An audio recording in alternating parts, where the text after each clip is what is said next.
Korupsi adalah masalah serius yang dapat merusak kepercayaan dan integritas di lingkungan pemerintahan. Untuk mencegah dan memberantas korupsi di lingkungan kerja, langkah-langkah preventif dan penegakan hukum harus diterapkan secara konsisten. Pertama, penting untuk memiliki kebijakan anti korupsi yang jelas dan transparan. Kebijakan ini harus mencakup upaya pencegahan tindak pidana korupsi, seperti larangan menerima suap, gratifikasi, atau bentuk korupsi lainnya. Selain itu, perlu adanya mekanisme pelaporan yang aman dan terjamin untuk melaporkan tindakan korupsi tanpa takut akan balasan atau represi.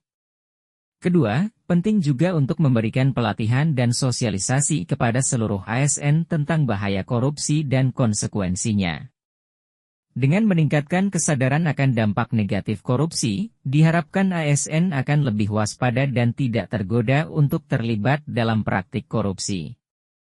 Ketiga, pengawasan internal yang ketat juga diperlukan untuk mencegah terjadinya korupsi. Audit dan pengawasan terhadap transaksi keuangan dapat membantu mendeteksi dan mencegah tindakan korupsi sebelum merugikan negara. Terakhir, penegakan hukum harus dilakukan dengan tegas terhadap pelaku korupsi. Tidak ada toleransi bagi siapapun yang terlibat dalam praktik korupsi, baik itu staf biasa maupun pimpinan unit kerja.